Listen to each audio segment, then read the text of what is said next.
Clair Obscur Expedition 33. What more needs to be said other than this game is 100% absolutely goated? It is not only one of the best games that is going to be released here in 2025, but it's also one of the best RPGs of all time. Yes, that's right, I'm saying it. One of the best RPGs of all time. Not only that, this game goes against the current industry standard. Massively huge budget, massively big teams, all under delivering an overpriced product. Here with Clair Obscur Expedition 33, that is not the case. It is made by a small team, an independent team, and it is an underpriced game, as the game does not sell at the $70 nor $60 box price. It is a $40 priced game, and it over delivers. It goes against the grain of the entire industry currently, where all these games are overpriced and under-delivered. This game is underpriced and overly delivers. So let's get into it. If you don't know what Clair Obscur Expedition 33 is, it is a turn-based RPG. But unlike other turn-based games, they have added mechanics to the game that really make it fresh, but also keeps the player engaged, while delivering an amazing story, great voice acting, great musical score, and great visuals, great art style. I mean, there is literally nothing to complain about when it comes to this game, and you can call this game the perfect game. So let's get into it, starting with the game's presentation. Visuals, graphics, art style, technology, all of which are top tier. The game does use Unreal Engine 5, and it shows, and they did a phenomenal job here. The amount of times that you'll play through the game and you will stop to take in the scenery, to take in the art style, yet appreciate the high level of fidelity that comes with it is insurmountable. The amount of times that I've stopped is amazing. This game kept dropping my jaw over and over again with its visuals. And of course, all of this is accompanied by the amazing musical score that plays through the entire game. Yes, there are other downtimes and moments of silence, but music is very prevalent throughout this game. The soundtrack is very prevalent throughout the game, and it really adds to the mood and atmosphere. Whether you're just roaming the world, fighting enemies, fighting a boss, the music is on point. Whoever composed this soundtrack definitely deserves an award. While I gave praises to South of Midnight soundtrack, I do think Clair's soundtrack is much better. And that says a lot because South of Midnight had a great soundtrack too. Then, of course, this is all great because of the audio that comes along with it. When you talk about voice acting, the cast here is phenomenal. You have Charlie Cox, you have Andy Xerxes, you have multiple members that did voice work for Baldur's Gate 3, and all of their performances, regardless of which character they're portraying, is absolutely phenomenal. Then this is all accompanied by great writing. So when you go through the story, you see the cutscenes, you put it all together, the visuals, the music, the voice acting, the writing, the art style, the world, it's all top tier quality and some of the best that you'll ever see. But of course, this is a game. So how does the game play? Well, you already know it's turn-based. So let's start with the combat of the game.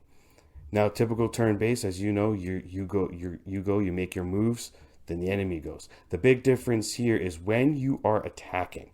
Every attack, with the exception of your basic attack, has a quick time event that triggers where you have to time the button correctly to hit it a perfect shot and to get the most amount of damage.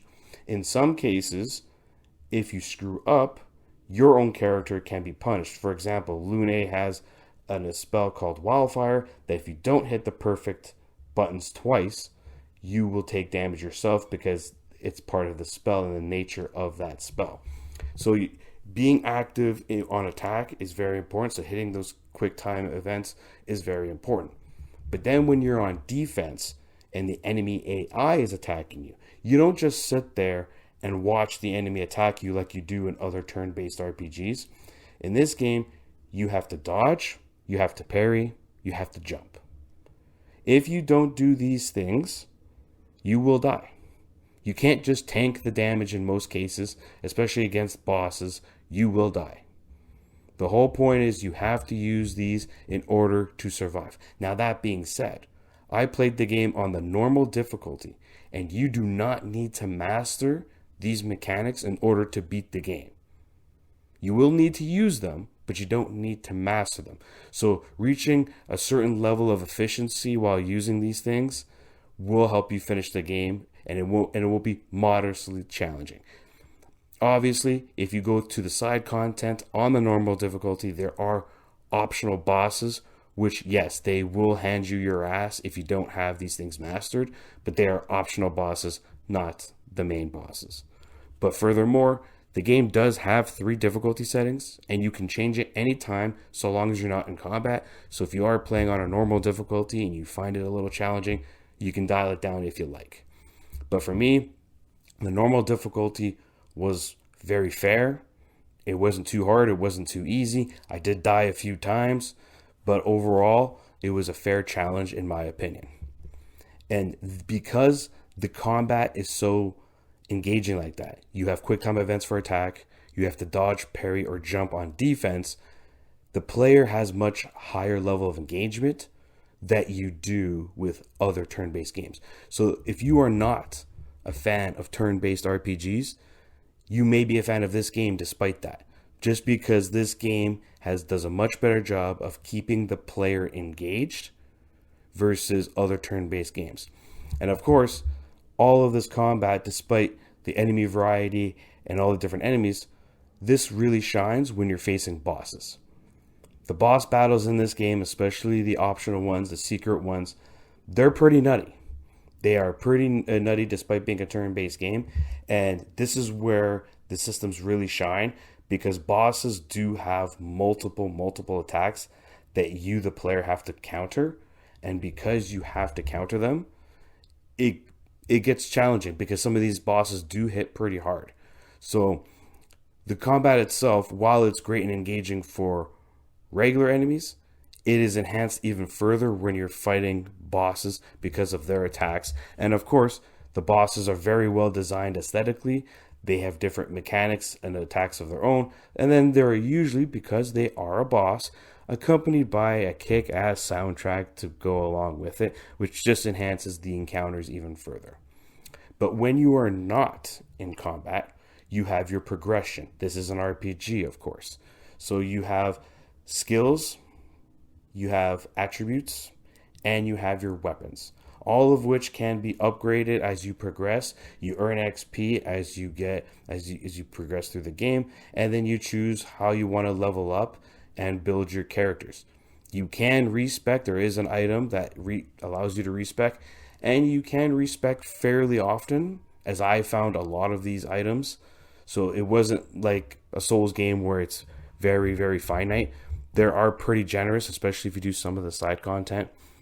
But overall, the progression is really good because I had one character built where they cannot be healed, but they deal double damage. And when you combine that with their skills as well as certain items, you do massive amounts of damage. And I could kill bosses sometimes in like 2 hits with this character, just because of how I had them set up. So there is a lot of room for great quality building. So if you want to do different builds and things of that nature, it is fantastic.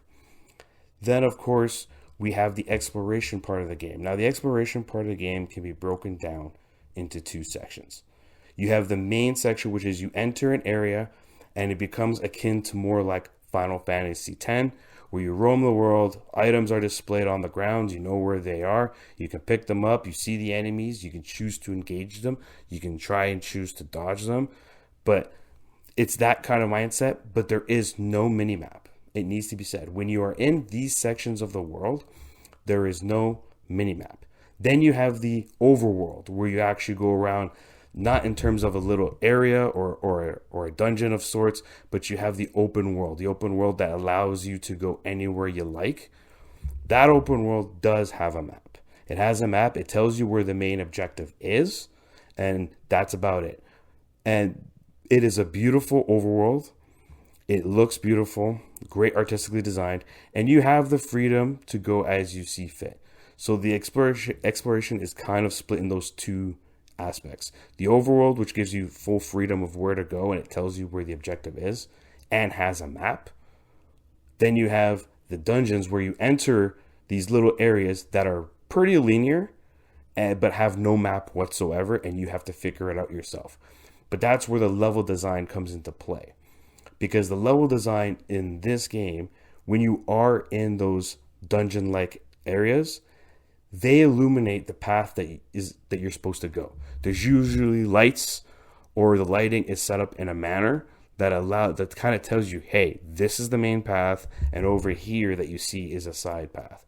It is subtle, but you can pick up on that, and I never felt like I was truly lost, despite not having a map, just because of how the map design was. Overall, the game is really, really solid. There is one minor gripe I had with Expedition 33, but it wasn't enough to deter my experience. And that is with the platforming. The platforming while you're exploring the game world isn't that great. It's not bad, but it's not great. And it can be cumbersome for some people.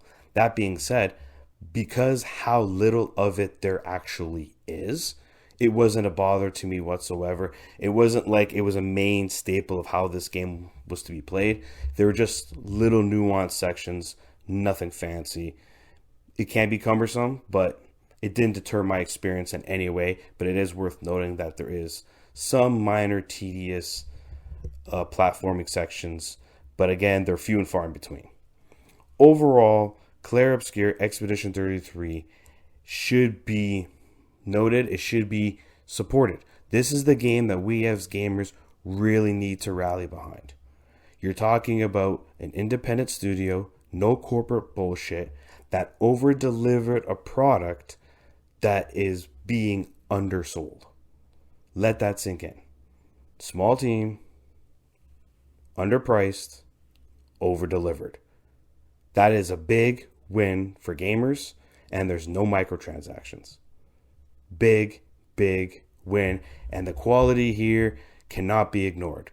Everything about Expedition 33 that I said in this video, especially at the beginning, is true. For me personally, I rolled the credits at the 30-hour mark. There's a whole bunch of other side content as well that can double those hours. I played the game on Game Pass, but I'm also purchasing it on Steam. That's how blown away I was. And that says a lot for me to play the game on Game Pass and then be like, you know what?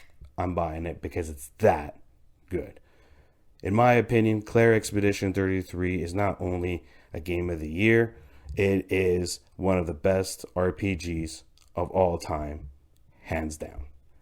I'm giving Clair Obscur Expedition 33 a 10 out of 10. This is Veteran Gamer, and I hope to see you guys next time.